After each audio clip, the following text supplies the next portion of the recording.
$2.26 trillion US dollars are floating around in circulation today. That's like stacking $100 bills high enough to reach the moon 5 times and back. Well, entrepreneurship is one such ticket to carving out your own slice of that global fortune. But entrepreneurship is often overglorified. What isn't shown often are those moments of despair, the exhaustion of working ungodly hours every day, and the guts-wrenching question, what's if I fail? Today, we sit down with Qing Xiang, self-made founder behind Ascent Bikes, who quits his prestigious engineering career at DSO National Laboratories to build one of the fastest growing bike service companies in Asia. Stay with us to hear about the raw truths and high stakes of entrepreneurship, as well as the relentless drive fueling innovators to build something that's entirely their own. Welcome to another episode of our SG Stories. Today I'm here with Qing Xiang, ex-scholar and researcher at Defense Science Organization and currently an entrepreneur with Ascent Bikes, which is a bespoke bikes company. I'm so happy to have you here. Yeah, likewise. Great to have you. So you love sewing. Yep. Photography is one of your passions. Yep. And you regret starting out on your own. I'm assuming starting your business. Yeah. You're someone who lives life with no regrets. So I feel the tree is alive. Really interesting. Yeah, you're correct. Before I started with bikes, I designed my own bags as part of my work at DSO National Labs. I worked with soldier performance. So how to keep our guys at peak performance. When you're hungry, you're tired, and all that. And one of the things we did was to design a new load carriage backpack, because soldiers, they carry a lot of stuff. You might be seeing that soon as well. So being able to carry heavy things for long distances is one of the really important things. So in 2015, 2016, we actually did this project to make a new load carriage system for the army. So overnight, I became, I think, probably the highest paid sewer in Singapore, because we designed all the fabric. We actually had an industrial sewing machine in my lab, and I was the one operating it late at night just to build the parts together. So yeah, I actually, before bikes, I actually did bags. And I even got a bag which I still use today, so it's about 10 years already. Carbon fiber, super light. Yeah, so, and yeah, for photography, I started it in around Sec 2. So I joined the photography club. Actually, where should I be looking? Here? Yeah. Cool. So yeah, I did photography in Sec 2, and then in Sec 3 I joined photography club officially, and then became the vice pres. And then after that in RJ, so back then we were separate. I became the president of photography. Yeah. And yeah, it's true. I don't regret starting out on my own. I mean, things are more difficult compared to when you're getting a salary, but I think the experience and the things I've learned over the past couple of years, irreplaceable. What made you quit this iron rice bowl at DSO to go into entrepreneurship so much of this? Okay, so I got bitten by the business bug when I was studying overseas. So I took the DSTA scholarship, and then I went to Johns Hopkins University, where I did my bachelor's and master's. So in my freshman year, I took biomedical engineering, and I was exposed to this thing called design team, where as a freshman, we joined up with seniors and designed a medical device. But it's not just about the design, it's also about the business side of things. So you not only have to consider the engineering part, but who you're selling it to, what kind of market you're selling it to, and whether the problem is worth solving or not. So after that whole experience, I decided, hey, this is actually what I really enjoy. And in the next 2 years, I became a design team leader myself. And for my master's, I did something like that, except way more involved. So it was 1 year of design, business plan competitions and all that. So I remember actually when I was applying for my master's, I wrote an essay, and I said that, hey, in 10 years time, I'm going to start my own company. So that was the plan. And then I guess that's actually what happened. So I served my bond for 6 years, and I decided, hey, if not now, then when, right? And I just up and quit and started my own thing. So you've always had that thought since Yeah. uni. I mean, it wasn't about bicycles, okay, but it was just a thought that I'm going to start something. That's after when I graduated and when I was applying for my masters, I decided that, hey, this is what I want to do. I wrote it there, and I guess made it happen. It's really a dream come true. Yeah, it's a dream. Sometimes I'm not sure if it's a nightmare or not, but it's a dream nonetheless. Why bicycles particularly? All right, so in around 2015, 2016, I've been working since 2013, so it's around 2 to 3 years at that point. I looked at myself in the mirror and I was like, wait a minute, I'm gaining weight. I'm not as healthy as I used to be. Because a desk job kind of does that to you. And I wanted to pick up a sport. So my joints aren't very good. I used to suffer from like juvenile arthritis when I was younger. So I wanted to find something low impact. Two choices, right? Swimming or cycling, because they're really low impact on your joints. I tried swimming for a while, and I found that the trouble of having to bring your towel, shampoo, new clothes, and all that, quickly became a drag on it. So I decided, okay, why not cycling? And I could have bought a bike, but that inner engineer in me decided that, hey, how bad can it be, right? How hard can it be? So I did all the research. I bought the parts. I made all the mistakes. I crushed components. I cut the cables too short, and unlike hair, right, it doesn't grow back again. Yeah. So I made all the mistakes, and I came out with a nice a bike, and I rode it to work for like almost every day. So I used to stay at Bedok. So the ESO was at Buona Vista at Cambridge. So I would cycle around 20 something kilometers each way. And that worked. It felt good. And my family and friends decided, hey, can you make one for me? Could you spec one bike for me? And then it kind of grew from there. Because I realized that there's a lot of opportunity in this space. And there's also a lot of places where it can be made better. And I like designing products myself. And yeah, that made it a no-brainer.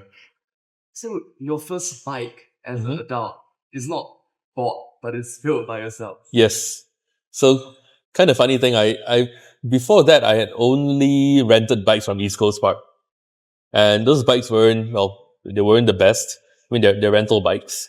They're not fancy or anything. So at the time, I've been working for a couple of years. I was like, okay, I've saved up enough money, right? So can I get something a bit nicer? And so I bought all the parts. I spoke to vendors from all the way from overseas, and I just bought this part here. Bought components from a different website. I think I must have bought parts from 5 different countries to build the first bike. Maybe I could have gotten it locally, but maybe at the time I was just penny pinching a little. So yeah. Your engineering knowledge must have helped you in forming of Ascent. So Ascent, I think it's a combination of both the business and the engineering side. I mean, at this point, I'm still the one who's designing most of our products. But when it comes to business, I mean, having a bit of a business plan and knowledge about how business works is also really helpful.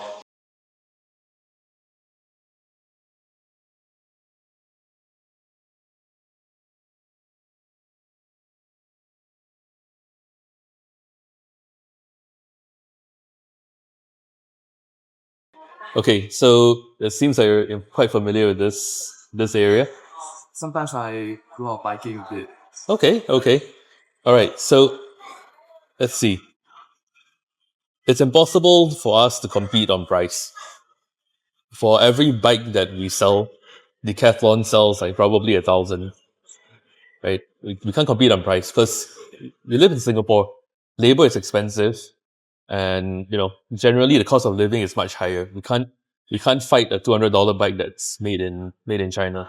So the way we differentiate it is based on customization, and I guess you can put it as more friendly customer service. But I would say that customizing is really important because for a lot of the other brands out there, the bikes come out of a mold, okay, and there are a set number of sizes. And if it doesn't fit you, well, too bad, right? But for us, what we're focusing on is making the bike yours. We want to make something that you'll be proud of, riding, proud to own and proud to ride as well. Because actually, one of the inspirations I had was when I was walking at the void deck of my like, HDB. I saw a lot of abandoned bicycles. Made me kind of sad because after all, somebody bought it, somebody didn't like it, and somebody left it there, right? So it was actually my goal to not have a single bike ever abandoned at a HDB. And because of that, we focus more on quality, on customization, and for making sure that the bike really fits the rider. Because there's no point in making something that's really high performance if it doesn't fit you. You can't divorce the rider from the bike. They need each other. And that's how we do it. So was this vision of making it customizable, this niche, was it very clear for you from the start, or did you find it out along the way? It was a business necessity actually, because customization allowed us to target a higher margin and lower volume market. So I have to admit, I was moonlighting a little bit while I was at DSO. I quit in 2019, but I started the brand in 2018. So with the blessing of my then director, I started just doing the bike business at home. So obviously, as a single person working in the evenings or on the weekends, there's no way I'm going to be able to, like, say, do 100 bikes, right? So I'd rather do 10, but higher margin. And that's how actually the customization angle came about. Yeah. So we have changed we have like tweaked our focus a bit more. So right now our vision is to deliver cutting edge bike technology to the global cycling community through both our passion and also rider focused innovation. So rider focused innovation is something that I think really differentiates us from other brands, because there are a lot of other brands out there that design things based on paper specifications. Like, oh, I want this to be the lightest. I want this to be the fastest, or maybe the cheapest. But what we're looking at is how do how does what we design affect the rider? How do we give the rider the best possible performance? How do you make them more confident so that they're able to perform under all conditions? Actually, really similar to my work in DSO, where we look at how we make soldiers able to perform under difficult conditions as well. So that's something that we are focused on. We are really laser focused on it, and I think that's also helping us to get our name out into the world. Is this new vision why you decided to expand in the global market? Okay, expanding to the global market is also a bit of a necessity. Um, we the Singapore market is small and saturated as well, and there is also, I guess, a general preference for international brands in the local market. So, which is why you won't see many local bike brands, and much less local bike brands that do their own R&D. So by going overseas, one, we expand our market reach, and two, we also, well, let's put it this way: when we're overseas, now we are the international brand, right? So we kind of turn the tables a bit there.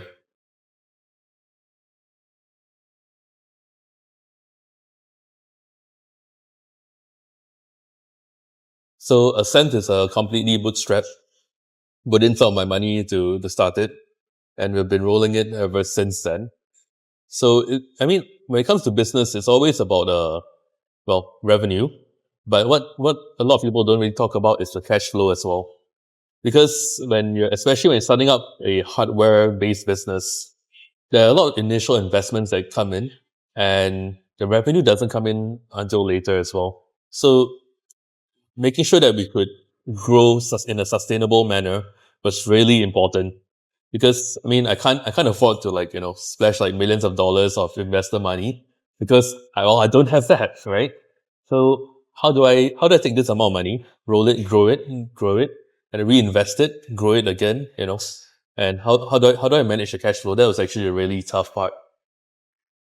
So, in that sense, what would your strategy for using that limited amount of money to achieve the greatest amount of things?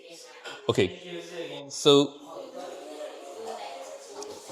I think the strategy is to really have intermediate short-term goals. So yes, there's the vision, and there's a long-term mission as well.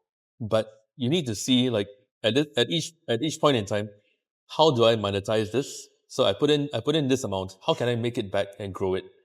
It doesn't have to be a lot, but you have to make it back enough to pay yourself and to pay for the cost of goods, pay for your all your other expenses as well. How Okay, so if you have a lot of money, then you can say, okay, I'll just like throw in money. I'll open 5 outlets. I'll just blast it, right? But if you don't, then you need to see at each stage, how do you like roll it? How do you grow it? And how do you um how do you sustain yourself? Yeah.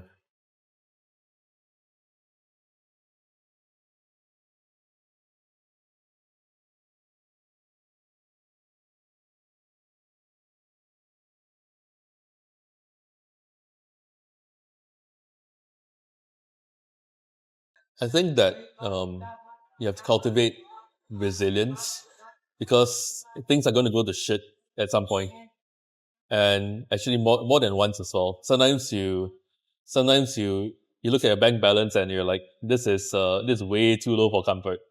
I mean, we've been down to $300 once, right? And you just ask yourself, does what I'm doing still make sense? Does the vision still make sense? You know, and what else can I do about it? And you just get up, you get out of bed, and you start your day. I think resilience is really important, and something that's kind of, well, no offense, man, but it's kind of lacking in quite a lot of people I see these days, especially like especially the younger folks as well. I can see Yeah. So yeah, I mean that's my biggest lesson. Sometimes you just have to power through it. Might not be pleasant. You might hate yourself for the day, but just say like, okay, you know, I still believe in what I'm doing. I still think this is worth doing, and let's let's get to work.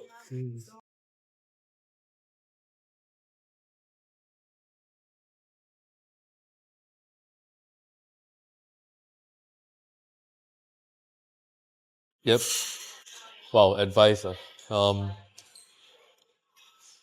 I think y- you don't have to settle on something that quickly. It's fine to try things. It's fine to fail. It's fun to try something and decide that this is really not for me. But I think keeping an open mind and really just being willing to try different things out at least once, is really helpful.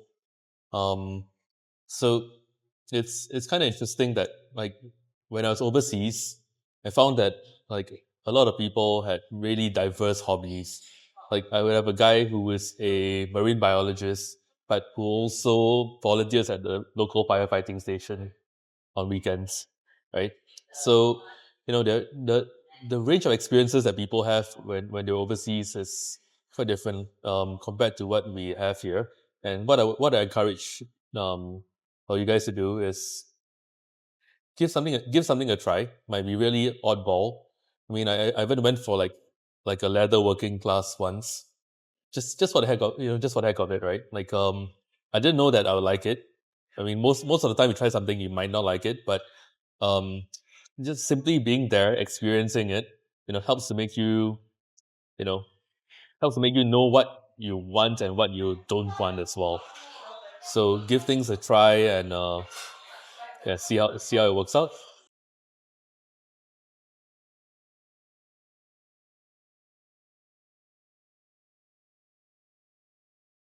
So ever since I got back from the States, I wanted to start my own business, but in exactly what I wasn't sure. I mean, I did dabble with sewing and making my own bags. I moved to bikes after that. I wanted to be a photographer as well. I got a pretty sick camera setup, as you know. And for a time, I didn't actually want to go to university. I wanted to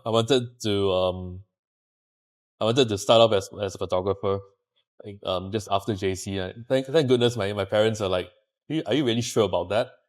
and I decided, okay, maybe going to uni was a better route. But yeah, so I've tried different hobbies, and I think it took me a while. I only started Ascent when I was 31. So if you're 17 or 18 now and you don't know what you're doing, that's fine. I mean, the fact that you're asking yourself this question is a good thing as well. Being aware that there are a lot of things out there and you haven't decided on it is a really good thing. So for you, you would tell these youths, it's okay, don't be stressed, just try new things and find out what you want. Yeah.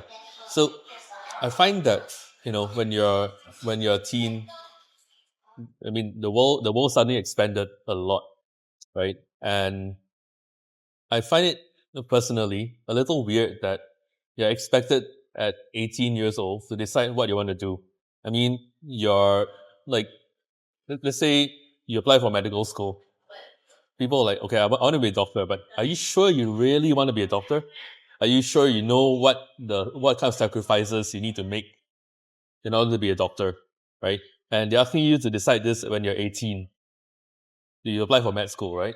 So I find that having to decide this early isn't really a good thing in my opinion, because it forces you to make a choice which the implications you're not fully sure about yet. So in the US it's a bit different. You do your general degree first, and you can change your major as and when. I mean, well, my university counselor told us, like, try not to change your major more than once a day. So over there you got a lot more choice, and then if you should decide that you want to pursue, say, medicine or law, it's more of a doctorate degree. Right. And I feel that taking some time to figure things out is perfectly normal. It's perfectly fine, and you shouldn't feel bad about yourself for that.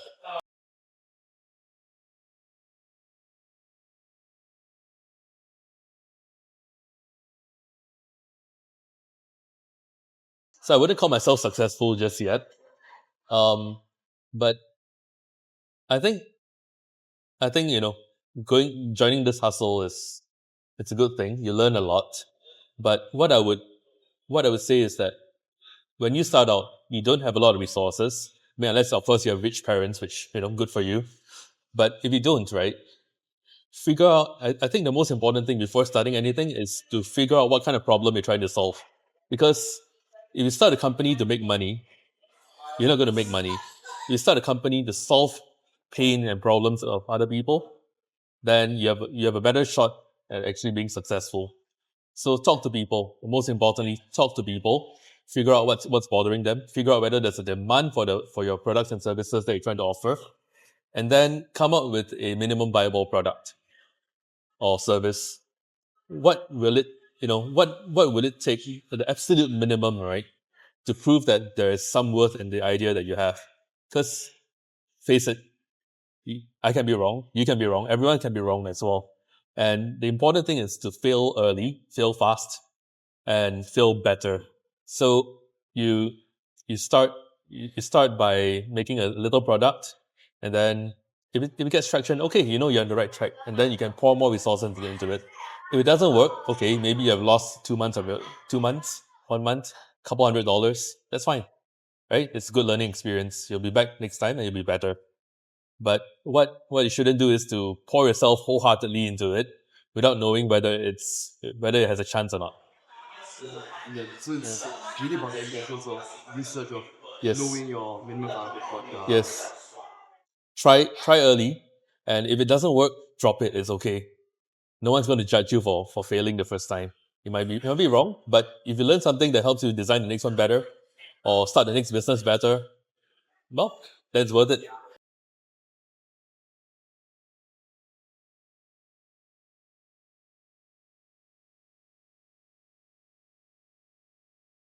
I'll be looking for initiative, not necessarily a skill, but a mindset. Because if you're working at a startup, right, it's really hard to say, like, okay, this is your job function and this is it. In a startup, you don't. It's really hard to say that, this is not my job, this is not my problem, because there are only so few of us. And if you work completely within your boundaries, then say to a startup owner, you wouldn't be very desirable or valuable. I mean, if you're working in a large company, then maybe, but having the initiative to see problems and to solve problems is a really underrated skill, and something that I think that it could have in a lot more people. I mean, that'd be really good. Meaning initiative as in reaching out and doing more than what is expected of you. Correct. So, like, if you see a problem, you raise the problem, you try and solve the problem, right? Because or you try and pick up the skills that will help you to solve the problem. Because one thing to know is that even after university, you don't really have the skills you need to work 100% in the workplace. I mean, I did engineering, but the moment I came out of of uni to work, there's so many other things I needed to pick up, and it's already a question of like deciding that, oh, I don't know this, or I don't know this yet. What can I do to learn it? What can I do to get better?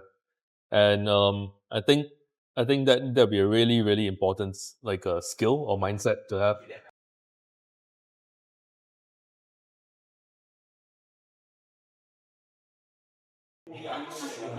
Okay. Wow, that's so. This is my legacy. Yeah. Okay. Gosh. Do it that way.